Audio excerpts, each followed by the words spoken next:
Historians generally identify the Victorian era as the period from roughly the 1830s until roughly the 1920s. It's rough around the edges there, but that's the period that we generally use. The Victorian era was profoundly patriarchal. Women were either good daughters or they were good wives, and anything they did outside of those roles was considered to be disreputable.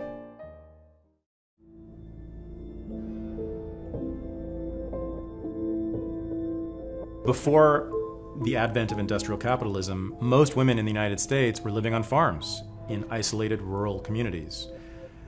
They lived in a home with their father or maybe with their husband, who had power in the household and often controlled their lives outside the household. It was widely believed that women had no sexual agency and no sexual desire. Only men had any sexual desire, and therefore women had to be policed. They had to be guarded from the predations of men. It was considered that women lived in a world of sort of wild animals who were men, who would do anything to seduce them. For instance, in the Victorian era, it was not okay for respectable women to walk in public alone without a male chaperone. If they were generally shamed. They were considered to be prostitutes, or they were called prostitutes. And there was a lot of social shaming, a lot of cultural norms that kept women in the home, under the thumb of the husband or the father. And then men were, often suspected of being sexual predators. And so a lot of it was shaming. It wasn't so much a legal regime that kept women in the house, but there was very powerful cultural norms that did so. At the same time as the Victorian era and its sexual norms being ascendant, we have women, for the first time in world history anywhere, in large numbers leaving the home, taking jobs, becoming economically independent, and being in the public sphere without the protection of the father or the husband, being alone in the world for the first time. This is the result of capitalism, the rise of capitalism. So this is the end of the 19th century. This is the Industrial Revolution. This is when, for the first time, there are factories that are employing females. So women can now leave the home. They can get jobs outside of their home, outside of their town. They can move to cities. They can be in public. They can meet men on their own terms. They have their own money. They are independent, and therefore they become sexually independent. And that was very, very threatening to the Victorians.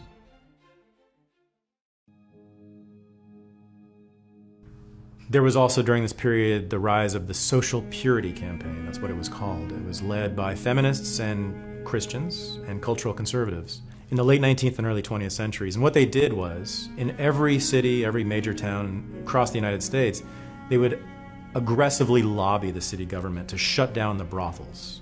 So-called first-wave feminists or suffragists of this period believed that historically women had been associated with the body and with sexuality, which was true. The assumption that they were of the body kept them from entering the public sphere, entering the sphere in which people used their minds and rationality and reason, where there were doctors and lawyers and politicians and military leaders. Feminists of that time wanted to enter that sphere, and they believed that any association with the body or sexuality kept them from doing that. They believed that sex was dangerous, degrading, that it held women back, that it stopped them from advancing into full humanhood.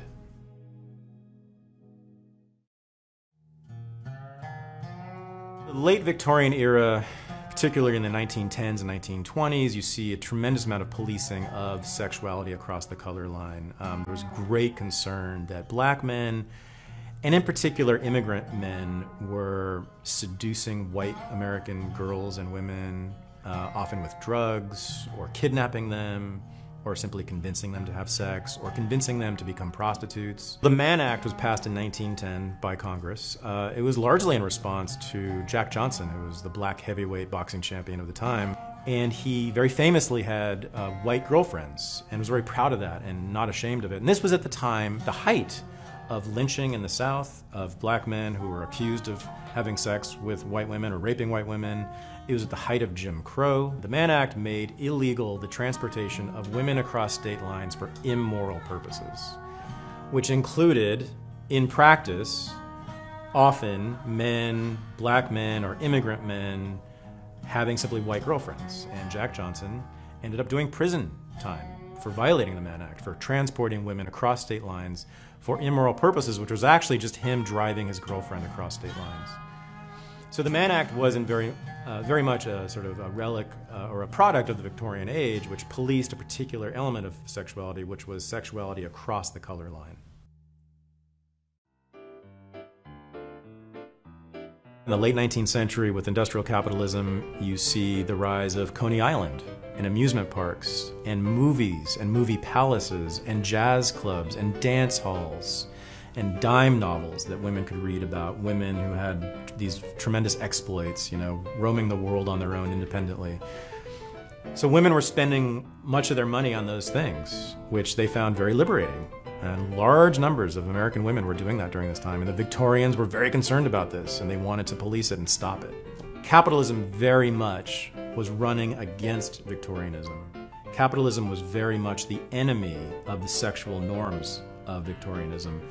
It was, in many ways, the solvent that dissolved Victorian sexual norms.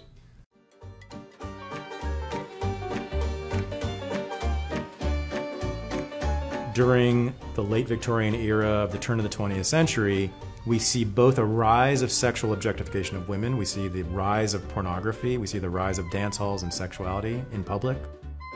Simultaneously, we see the rise of women into the economic sphere and the political sphere and the public sphere.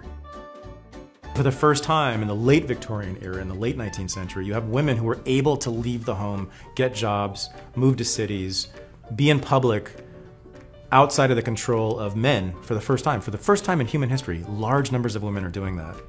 And this is deeply threatening to Victorianism. In fact, that's what brought down the Victorian era.